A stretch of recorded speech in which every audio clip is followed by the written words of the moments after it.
Redshift Sports sent me some of their newest Arclight Pro flat pedals to test out and review, so I'm gonna do that, but I'm also interviewing one of Redshift's co-founders to get all of the nitty-gritty details that you probably wanna hear. I'm one of the co-founders and engineers at Redshift Sports. So there's gonna definitely be some goodies in there to hear. These next-gen smart pedals are the Pro line, and you can either get them in clipless or flat versions. The Arclight Pro clipless versions are for the hardcore cyclists with fancy shoes. The Arclight Pro flat pedals are for everyone else, including commuters like me and mountain bikers. I know, those are very different riding styles, but the flat pedals come with pre-installed traction pins for the mountain bikers, and the commuters get to benefit from that as well. We released the Arclight City pedals. Everybody recognized that this was this incredible safety upgrade. It was a really great thing for commuters, but there's a lot of people out there riding that like a lot of grip. So that was a request, and that's the number one thing I think on the flat pedals that's kind of the big deal is we have mountain bike style traction pins. Because I'm not riding clipless pedals when I'm riding around town on my upright e-bike as a utility cyclist who just wants to get errands done, they sent me the Pro flat pedals. Oh, and Redshift and I are going to be doing a giveaway at the end of the video, so stick around for that and all of the details. These pedals are well designed, pretty robust, and offer excellent additional safety when you're riding your bicycle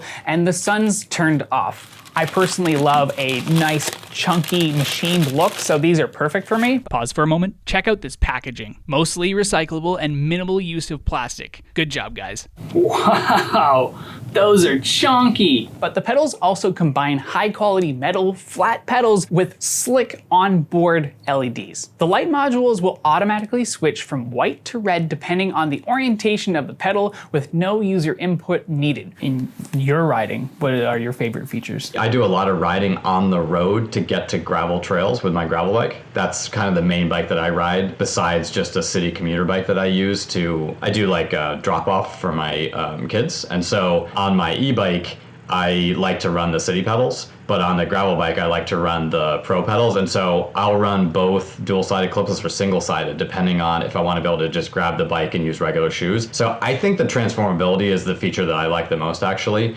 that it takes just a couple minutes for me to configure something differently. Redshift Sports doesn't publish the lumen output for the pedals, but maybe that's because ultimately lumens might not be the best metric for visibility, and the values are often artificially inflated by other manufacturers. That said, each light module is comparable to a standard taillight, with the red at around 20 lumens and the white at about 50 lumens, which makes them appear about the same brightness to the human eye because, you know, eye science. It's funny, I use them all around the house.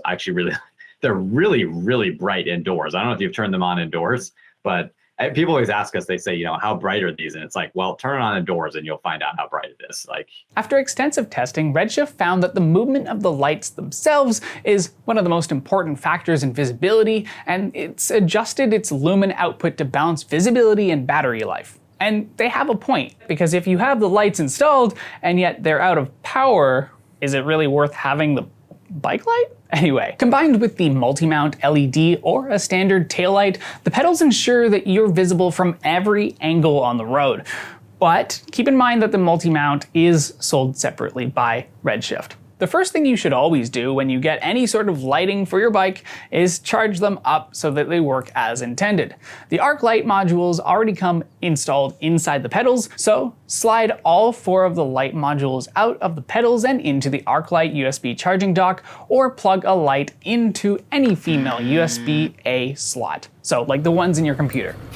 The indicator light on each individual light module will switch from orange when charging to green when they are fully charged. And 10 minutes after that, the green light will just shut off. So you'll know that they're charged. If you can be seen and not think about it either, you don't have to put on a vest, you don't have to put on high-vis things, you don't have to put on an extra light. They're motion activated, done. I think you're really hitting at what we thought was a pretty big issue, is removing any barriers to safety, I think, is really important. And so, yeah, having lights in your pedals that just sit there and you don't think about them, you know, maybe you charge them once a month or once every 2 months. I think we feel that is really great. And maybe even when we started this, we didn't realize. I think all of us are totally aware that safety is important. And like you said, you know, there's all these things that we could be doing and people aren't doing those things. So If we can make it easy and we can make it really convenient, then you will have this safety enhancement, and then you know that you're keeping yourself safe. The biggest difference between this type of lighting setup and a regular old bike light is the fact that you actually have to swap out your pedals. So Arclight pedals use standard 9/16 inch threaded spindles and will attach to pretty much any bicycle crank excepting this size. I won't be covering absolutely every single detail about installing these pedals because there are great instructions that come in a manual with the pedals. But the gist is this is a 2-minute job with the right tools and experience. If you want some help, go to your local bike co-op, like in my case, because they have everything you'll need, including someone who knows what they're doing in case you get stuck. And the tools and stands, everything else. If you want someone else to just install these for you, hit up your local bike shop instead. If you want to do everything yourself, just get all the tools and do it yourself, I guess. There are 6 steps. Step 1, unscrew your old bicycle pedals using a pedal wrench or hex key. Step 2, apply bike grease to the threads on both pedals. Grease is important to prevent pedals from becoming seized and difficult to remove in the future. Step 3, identify the left and right pedals and screw them in using the pedal wrench or hex key. Step 4, remove the light modules from the charger and insert them into the pedals. You should hear a magnetic click. Step 5, press the button on each light module to turn it on and select its mode. Step 6, make sure you hit the button, the like button, and subscribe. If you have any comments, let me know. And while you're at it, maybe check out Redshift's channel too. When do you find that you turn the lights on? I ride with the lights on all the time that I'm on the road. And honestly, I forget to turn them off on the trail sometimes. I don't really care. But we recommend people run the lights all the time. You know, it's been shown that daytime running lights really increase the visibility of cyclists. And, you know, there's different light conditions during the day. You know, in a city, there's different light conditions based on what buildings you're riding next to. So I run the fast flash mode during the day. I think that's the most visible for cars in sort of high light situations. At night, I'll choose, you know, one of the flashes or solid. Just depends on what I'm doing. I like running the flash modes actually around where I live just because it feels a little bit more like it's getting some people's attention, and you can feel it because they just automatically shut off and come back on. I just never think about it. As for light modes, there are 3. The first press is the steady light mode, which gets you more than 3 hours of battery life. The second press is the flash mode, which gets you more than 11 hours of battery life, and the third press is the eco flash mode, which gets you more than 36 hours of battery life. I like that eco mode one because I don't like charging things. Now, once you've selected a mode, you'll pretty much never have to turn these off again for the next 24 hours because they have an auto on-off functionality. Let me explain. After 30 seconds without sensing movement, the light modules will turn off, and they enter standby mode. They will turn on again as soon as there's a slight movement sensed. After 150 seconds without sensing movement, the light modules will enter sleep mode. They will turn on again after heavier movement is sensed. After 24 hours on sleep mode, the light modules will completely shut off and they will need to be manually turned on by pressing the button again. Removing a light module will automatically turn it off, but when it's inserted again, you'll have to turn it on by pressing the button. On to the great news, the Redshift Sports Arclight Pro flat pedals, wow, it's a mouthful, are simple and intuitive to use, primarily being fit it and forget it, and then the overall build quality is high and seems to be pretty reliable, so that's good. We started Redshift in 2013, and we're based out of Philadelphia. We're a small company, there's not too many of us, but we do all of the product assembly for every one of our products in-house. And so what it means is we build stuff in different places.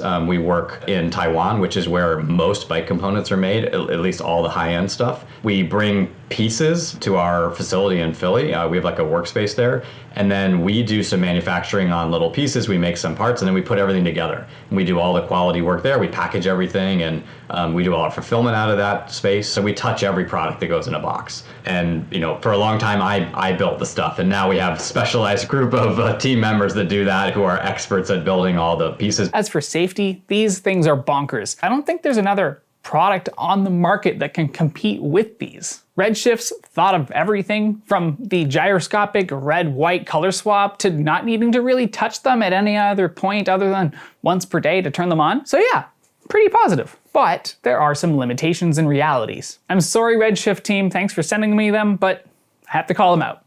They're small quirks though. The fact that there are 4 different individual light modules to slide in and out of the pedals whenever you go to remove them makes them not always the right choice for every job. During the spring, summer, and fall, these are fantastic additions to your safety on the road, and even more so in the winter because it's darker for longer. But because batteries get damaged in the cold, when I get home, I have to take off my front light, my back light, and also these 4 light modules in the pedals, huck them in my bag, and then charge them inside. So now I have to plug in a lot of different devices. It's actually not that handy. However, if you keep your bike inside during the cold months or live somewhere without any cold, this won't be a problem at all. What type of batteries are they? They're lithium-ion batteries. We have a custom battery that we built to fit the light module, kind of exactly. We didn't want people that were living in cold climates to have some significant downside. So lithium-ion batteries have pretty good cold performance. What the data suggests is that leaving lights in cold environment for a significant period of time can degrade them, but often it's temporary. And the degradation for even that long-term exposure to cold can be a pretty small amount. The second questionable thing is that they're actually kind of a theft risk. So for long rides, that's great. But because they slide out so easily, if you're parking your bike often, like for groceries or for extended periods of time, you'll mostly have to take them out at every single destination and store them for your stay. So as someone who has had front and rear lights removed from my bike and repurposed for someone else's purposes, I was wondering about this myself. And I live in San Francisco. I park the bike everywhere in the city. I have a nice big chain lock that I use, but I leave the lights in.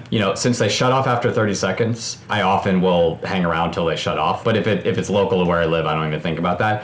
I think that because the product isn't ubiquitous, I don't think people recognize that the lights are removable. And when they're off, they're not really something that you're gonna notice. Most people can probably get away not removing them, but it depends on your feelings and your, kind of situation. I have done that in the past where I've just popped them out of the bike, brought them in someplace with me if I was gonna be away for hours or something, and then put them back in. It's easy enough to do that. So what's the verdict? Who are these for? They aren't cheap and they won't replace your standard bike lights. So who are they for? The answer is everyone. Everyone who rides a bicycle. Like straight up, here are my real thoughts about this at this point. In the past, before getting these pedal light thingamabobbers, I felt pretty confident and visible to drivers on the road. That's good. Now I realize that there's visible and there's really visible. And in the past, before getting these, I felt nervous when people that I knew, like my fiance, dad, family, friends, went riding. I was legitimately worried for their safety. And it's never because I'm worried that they're gonna hit a curb and fall or something like that, because that's not what kills people on bikes. Pretty much the only thing that kills people on bikes are drivers of vehicles. Drivers driving 3-ton metal and plastic death machines is what kills people on bikes. That's what I'm worried about. Now that I know that these pedals are an option, I'm very tempted to buy more Arclight Pro pedals and just give them out to all of the people that I know. Gets more people biking. That's what I am all about. Getting more people out of vehicles. Welcome to the giveaway section of the video. I'll keep it short. If you want to win a pair of Arclight Pro pedals, you have 2 chances at this. One chance is here on YouTube, on this video specifically, and the other is on TikTok. To be frank, you actually have a good chance of winning because my channel is relatively small. So to enter, just make sure that you do the following. 1, hit the like button. 2, leave a comment with pedals please. Maybe let me know why you want them to. And 3, make sure that you subscribe to both my channel and Redshift's channel. Link in the description and the card, just wherever. All right, good luck. Thank you very much again. Have a great one. Yeah, thanks, Ben. Really appreciate it. Look forward to catching up soon.